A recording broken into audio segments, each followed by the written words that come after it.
म्हणले नाही कुणाला माझी बहीण चंद्रभागा, माझी बहीण चंद्रभागा. काय करते माझी बहीण? करीत असे पापभंगा. बहीण कशी असावी? पापाचा नाश करणारी असावी. नणंद कशी असावी? वैदीला छळणारी असावी का पापनाश करणारी असावी? महाराज सांगतायत की सगळीकडे माझे नातेवाईक आहे,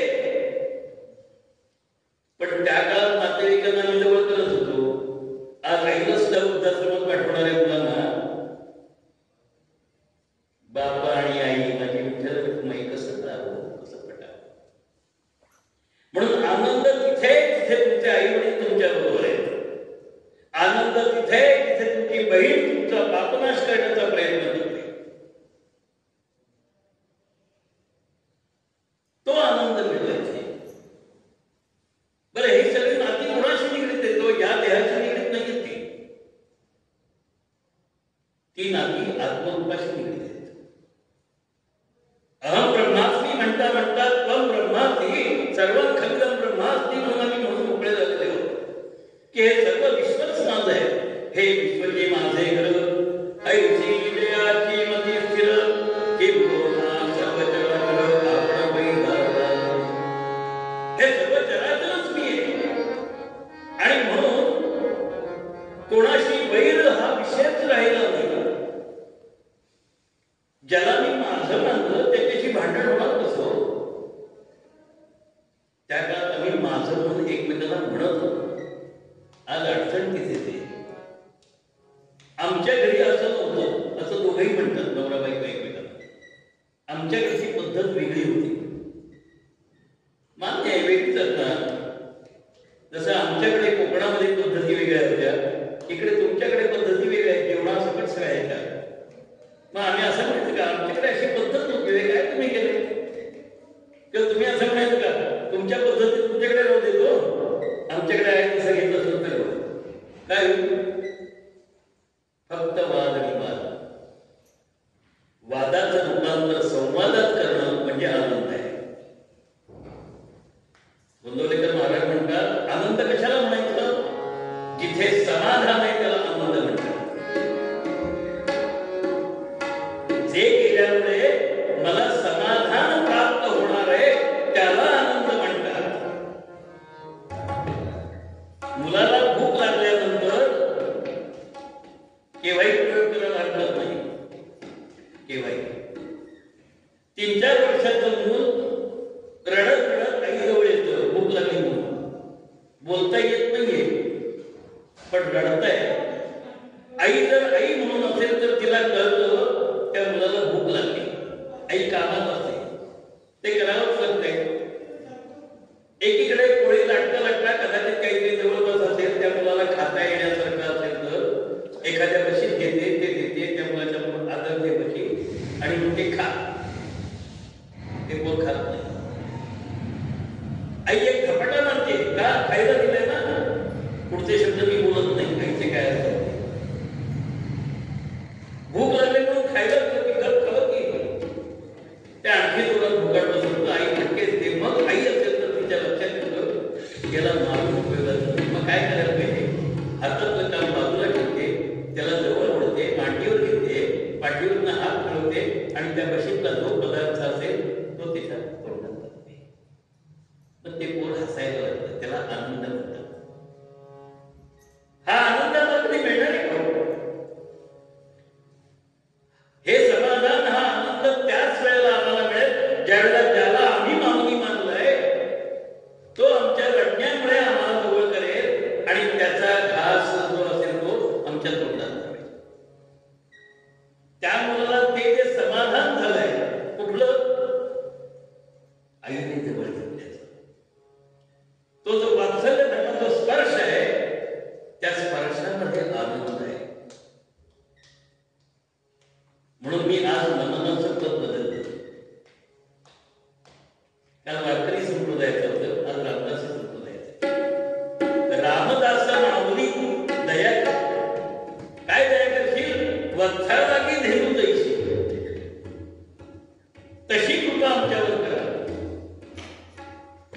समर्थ तशी कृपा करत होते.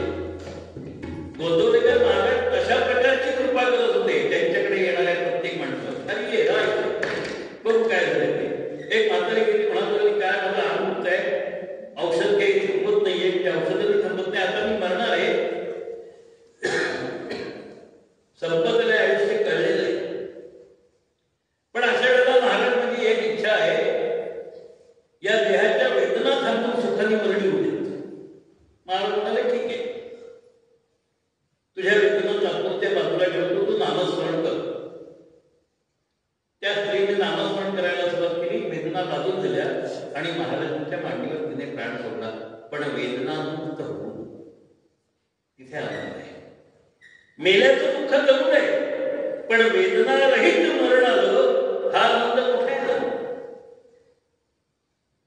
म्हणून आनंद मिळवायचा असेल तर तो आपल्याशी आहे. आपण आपल्या जीवनाकडे कसं पाहतो त्याच्यावर तो अवलंबून आहे. मी माझ्याकडे कसं पाहतोय, मी वर्गातल्या मुलांना एक गोष्ट सांगत असे आणि गोष्ट सांगता सांगता त्यांना म्हणत असे की तुम्ही एखाद्या पुस्तकाचा अभ्यास करताय, पुस्तक कोणतंही असेल, त्याच्यात धडे दिलेले असतात, नंबर 1, नंबर 2, नंबर 3, हे ठीक आहे, 10-15 धडे आहेत. त्यातले तुम्हाला येत नाही त्या धड्यांचा विचार करू नका, तुम्हाला येतोय त्या धड्याचा विचार करा. बघा तुम्ही पास होता. नाहीतर मला हे नाही, मला ते नाही, यादी खूप मोठी आहे, ती कधीच संपणारी नाही. पण माझ्याजवळ हे आहे, काय आत्मरूप आहे.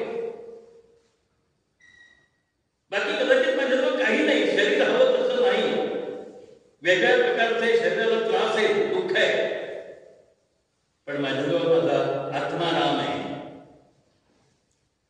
हृदयामध्ये निराम असता सर्व सुखाचा तो माझ्याजवळ आहे, माझ्या हृदयात आहे. त्याचा जो आनंद मला आहे, त्या आनंदापुढे बाकी सगळे आनंद फिके आहेत, त्याची काही गरज नाही. ते आनंदच नव्हे, ते विषयांपासून मिळणारं सुख आहे. 3-3, 4-4 वर्ष प्रेम प्रकरण करणारी मुलं लग्न करतात आणि 3ऱ्या किंवा 4थ्या दिवशी घटस्फोटासाठी आता हे करायला सांगतात. 3 वर्ष तुझं माझं तुझ्याकडे जमत नाही म्हणणारी माणसं 3 दिवसांनी म्हणाल तर तुझं माझं जमेना, अशी अवस्था. का? मग त्यांना आनंद एकमेकांच्या भेटीमध्ये मिळत होता. म्हणजे नेमकं काय करत होते ते? जवळीक आली की सत्ता निर्माण होते कुठल्याही गोष्टीत, आणि ती सत्ता पुढे सुरू झाली की सत्तेचा मध चढायला लागतो, बाकीच्यांना आम्ही तुच्छ लेखायला लागतो आणि मग तिथे संघर्ष सुरू होतो आणि संघर्ष सुरू झाला की आनंद नाही होतो. म्हणून सत्तेपासून विविध प्रकारच्या वासनांपासून आम्ही दूर राहायला शिकलं पाहिजे, विषयांपासून दूर राहायला शिकलं पाहिजे. तर आणि तरच आम्हाला आनंदाची प्राप्ती होईल, नाहीतर आनंदाची प्राप्ती होईल. मग त्यासाठी काय करायचं? मग अशी गाणं आलं होतं, ते फक्त समोर ठेवू आणि तुम्हाला समोर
आनंद कुठे आहे ते त्यांनी सांगितले.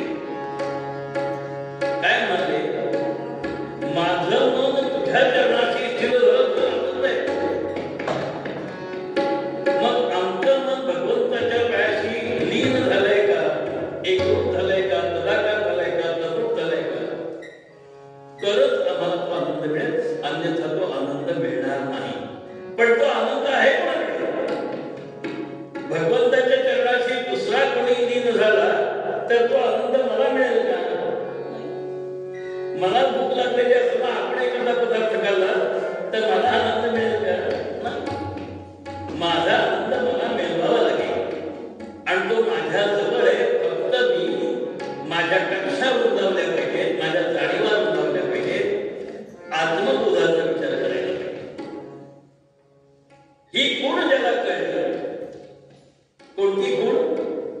आनंद फक्त आणि फक्त भगवंताच्या चरणाशी आहे. ही गुण ज्याला कळली तो विषयांपासून दूर झाला. बाकी सगळे विषयांमध्ये गुंतून पडले. म्हणून त्या विषयांपासून दूर व्हायला पाहिजे. त्याच्यामध्ये गुंतून न राहता आपलं मन अंतःकरण चतुष्टय म्हणा किंवा 3 म्हणा, वादेचे वेदयते तत्वज्ञानात मन, चित्त, बुद्धी आणि अहंकार किंवा मन, बुद्धी आणि अहंकार हे तिथे परमेश्वराच्या पायाशी, म्हणजे आनंद झाला नाही. आणि तो आनंद हा शाश्वत स्वरूपाचा, नित्य स्वरूपाचा आहे. विषयांचा मिळणारा आनंद क्षणिक सुखाचा आहे, क्षणिक आहे. आणि त्या म्हणून ज्या क्रियेचं कुंडलिक महाराज काय म्हणाले, ज्या क्रियेचा परिणाम दुःखात आहे ती वासना आहे, त्याला आनंद मिळत नाही. परंतु ज्या क्रियेचा परिणाम अंतिमतः सुखामध्ये तो आनंद आहे, तिथे समाधान आहे. ते समाधान मिळवा, कष्ट झाले तरी चालतील. थोडक्यात सांगायचं झालं तर 2 प्रकारचे मार्ग तिकडे जाणार आहेत. एकाला प्रेयसाचा मार्ग म्हणतात, एकाला श्रेयसाचा मार्ग म्हणतात. प्रेयसाच्या मार्गाने जाताना सुरुवातीला सुखाची प्राप्ती झाल्यासारखं वाटतं, पण अंतिमतः दुःख मिळतं. आणि श्रेयसाच्या मार्गाने जाताना सुरुवातीला कष्ट आहे, पण अंतिमतः सुखाची प्राप्ती आहे. म्हणून श्रेयसाच्या मार्गाने जा. मार्गाधारे वर्तावे विश्व हे मोहरे लावावे अलौकिक महावी लोकांनी. तो जो मार्ग निवडलाय, 2 मार्ग आहेत, ज्ञान मार्ग आणि कर्म मार्ग. हे मार्गोदरी एक वाटते निदानी, दोन्ही एकत्र येणार. पण ते 2 नुसते मार्ग असून चालणार नाही, त्याच्याबरोबर भक्ती असली पाहिजे. ज्ञान, कर्म आणि भक्तीचा त्रिवेणी संगम असला पाहिजे, तर आणि तरच आनंद मिळेल. नुसता एक मार्ग एकत्र असला तर त्यातनं आनंद नाही. ज्ञानालाही गर्व आहे, कर्मालाही गर्व आहे, भक्तीलाही गर्व आहे. पण तिघे एकत्र आले तर तो गर्व केव्हाच नाहीसा होतो. आणि जिथे गर्व नाही, जिथे अहंकार नाही, तिथे आनंद आहे. जिथे कामना नाही, वासना नाही, तिथे आनंद आहे. जिथे फक्त भगवंताचं रूप श्रीकडे पाहायला मिळतंय, तिथे आनंद आहे. आणि जिथे द्वैत शिल्लक आहे, तिथे आनंद नसून दुःख आहे. म्हणून द्वैताच्या पलीकडे जायचंय, अद्वैत व्हायचंय, एकरूप व्हायचंय, म्हणजे आनंद आहे. आणि ते एकरूप होणं तुमच्याशी आहे. ही एकरूपता कशी असावी? सायन्सच्या परिभाषेत बोलायचं तर मिश्रण आणि संयोग अशा 2 गोष्टी सांगतात. व्यावहारिक पातळीवरचं एक उदाहरण सांगतो. आपण हॉटेलमध्ये गेल्यानंतर मिसळ खाता, बरोबर आहे? त्या मिसळमध्ये विविध प्रकारचे पदार्थ एकत्र केलेले असतात. काय काय असतात मी सांगत नाही. त्या प्रत्येक पदार्थाचं स्वतंत्र अस्तित्व तुम्हाला जाणवतं, खाताना पण आणि बघताना पण. ते मिश्रण आहे, एकजीव झालंच नाही. ते एकजीव झालं नसल्यामुळे मिसळ खाण्याचा आनंद कदाचित मिळत असला तरी सुद्धा त्यातलाच एखादा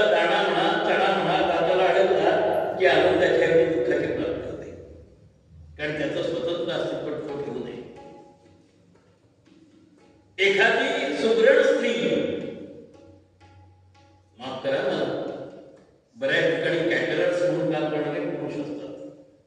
आता सुगरण कोण, स्त्री का पुरुष, आपण ठरवलं.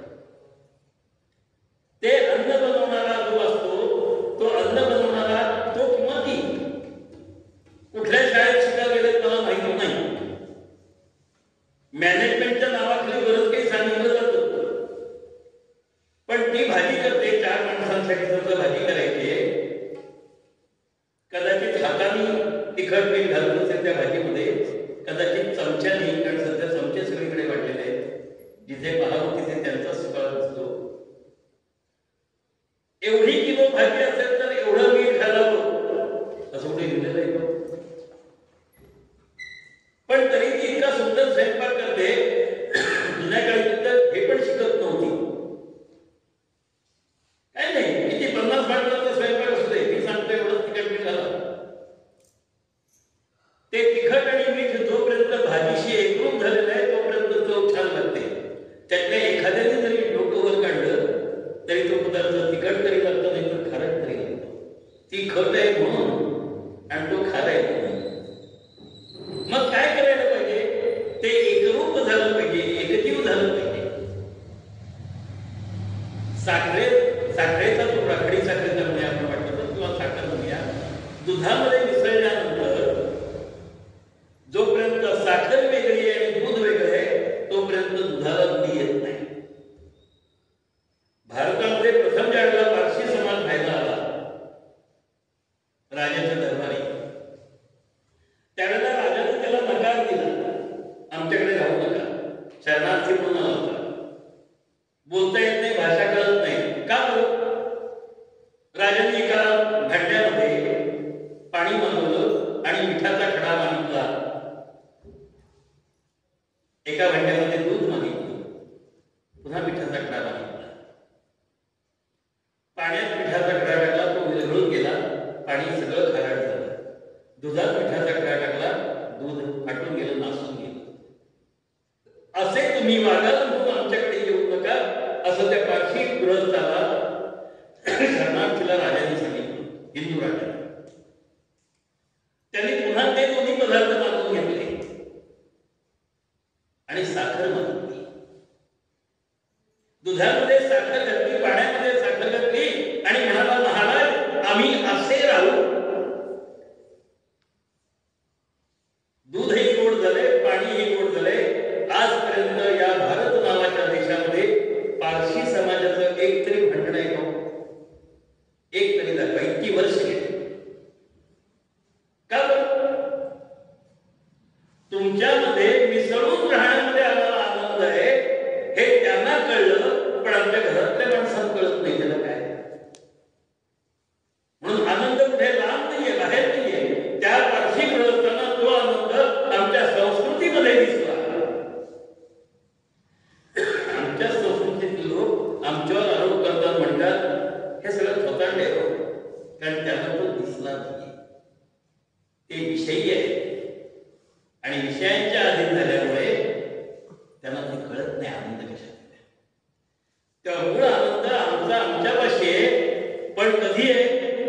व्यर्थ विषय गुंतला असेल त्या विषयांपासून सुरुवात म्हणजे आनंदच आनंद आहे. म्हणून मूळ पद्यामध्ये महाराज म्हणाले,